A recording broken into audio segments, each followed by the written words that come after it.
എല്ലാവർക്കും നമസ്കാരം. ഇന്നൊരു പുതിയ വീഡിയോ ആയിട്ടാണ് വന്നിരിക്കുന്നത്. പക്കാവട ഉണ്ടാക്കുന്ന വീഡിയോ ആണ്.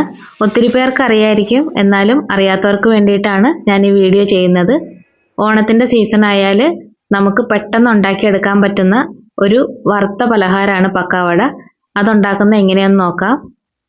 ഞാനിവിടെ 1 കപ്പ് കടലമാവ് എടുത്തിട്ടുണ്ട്. 250 മില്ലിയുടെ കപ്പിൽ 1 കപ്പ് കടലമാവാണ് എടുത്തിരിക്കുന്നത്. അത് നന്നായിട്ടൊന്ന് അരിച്ചെടുക്കാം. കട്ടകളില്ലാതെ ഇതേപോലെ ഒന്ന് അരിച്ചു മാറ്റിയെടുക്കണം. ഇനി വേണ്ടത് അരിപ്പൊടിയാണ്. 1/2 കപ്പ് അരിപ്പൊടി എടുത്തിട്ടുണ്ട്. 125 മില്ലിയുടെ കപ്പിലാണ് എടുത്തിരിക്കുന്നത്.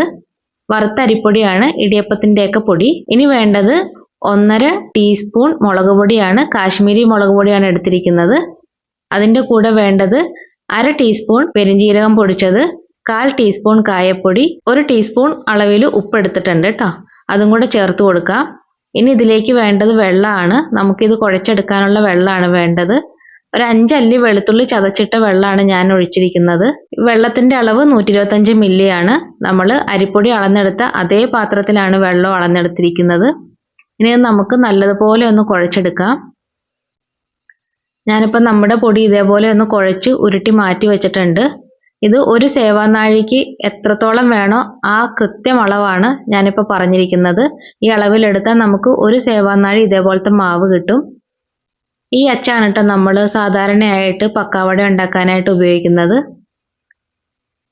ഇനി നമുക്ക് സേവാനാഴിയിലേക്ക് ഇതേപോലെ മാവ് ഫില്ല് ചെയ്ത് കൊടുക്കാം.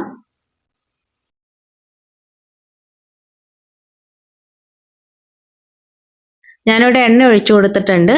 വെളിച്ചെണ്ണയാണ് ഒഴിച്ചു കൊടുത്തിരിക്കുന്നത്. വെളിച്ചെണ്ണ നന്നായിട്ടൊന്ന് ചൂടായി വരുമ്പോൾ അതിനകത്തേക്ക് കുറച്ച് കറിവേപ്പില ഇട്ട് കൊടുക്കാം. ഇനി നമ്മൾ എടുത്തു വച്ചിരിക്കുന്ന മാവ് ഇതിനകത്തേക്ക് ചുറ്റിച്ചിട്ട് കൊടുക്കാം. ഒത്തിരി ഇട്ട് കൊടുക്കണ്ട, കട്ട കിട്ടും. കുറേശ്ശെ ആയിട്ട് ഇട്ട് കൊടുത്താൽ മതി. ഒരു വശം ഒന്ന് മുരിഞ്ഞു കഴിയുമ്പോൾ അടുത്ത വശവും കൂടെ ഒന്ന് തിരിച്ചിട്ട് കൊടുക്കണം. എണ്ണയുടെ തള നിന്ന് കഴിയുമ്പോഴാണ് നമ്മളതൊന്ന് കോരി മാറ്റണത്. ഇപ്പോൾ നമ്മുടെ ഫസ്റ്റത്തെ ട്രിപ്പ് ആയിട്ടുണ്ട്. അത് മുഴുവനും ഒന്ന് കോരി മാറ്റി എടുത്തിട്ടുണ്ട്. ഇനി നമുക്ക് അടുത്തതും ഇതേപോലെ തന്നെ ഇട്ട് കൊടുക്കാം. കുറച്ചൊന്ന് എണ്ണയിലേക്ക് ചുറ്റിച്ച് ഇതേപോലെ ഇട്ട് കൊടുത്താൽ മതി. പെട്ടെന്ന് ആവും കേട്ടോ. 5 മിനിറ്റ് കൊണ്ട് നമുക്കിത് മുഴുവനും ഇതേപോലെ വറുത്ത് കോരിയെടുക്കാം. ഒട്ടും താമസം ഇല്ലാണ്ട് നമുക്ക് പെട്ടെന്ന് ഉണ്ടാക്കിയെടുക്കാവുന്ന ഒരു വറുത്ത പലഹാരമാണ് ഇത്. കുട്ടികൾക്കൊക്കെ നല്ല ഹെൽത്തി ആയിട്ട് കൊടുക്കാൻ പറ്റും. അതുകൊണ്ട് എല്ലാവരും ഒന്ന് വീട്ടിൽ ട്രൈ ചെയ്ത് നോക്കുക. നിസ്സാര സമയം മതി. നമുക്ക് ഹെൽത്തി ആയിട്ട് നമുക്ക് കുട്ടികൾക്കോ മുതിർന്നവർക്കോ എല്ലാവർക്കും ഇത് കഴിക്കാം. അപ്പോൾ ട്രൈ ചെയ്ത് നോക്കിയിട്ട് എല്ലാവരും ഫീഡ്ബാക്ക് അറിയിക്കുക. ഇനിയും ഇതേപോലെ വളരെ എളുപ്പത്തിൽ ഉണ്ടാക്കാവുന്ന റെസിപ്പി ആയിട്ട് വരുന്നതാണ്. എല്ലാവരും ഇതേപോലുള്ള റെസിപ്പികൾ ഒന്ന് ട്രൈ ചെയ്ത് നോക്കുക. ഓണത്തിന് വ്യത്യസ്ത രുചിയിലുള്ള പലഹാരങ്ങൾ നമുക്ക് എല്ലാവർക്കും വീട്ടിൽ ഉണ്ടാക്കി വെക്കാൻ പറ്റും. അതുകൊണ്ട് എല്ലാവരും ഒന്ന് ട്രൈ ചെയ്ത് നോക്കുക.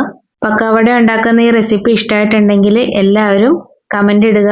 ചാനൽ ഒന്ന് ലൈക്ക് ചെയ്ത് സബ്സ്ക്രൈബ് ചെയ്യുക. അപ്പോൾ താങ്ക് യു.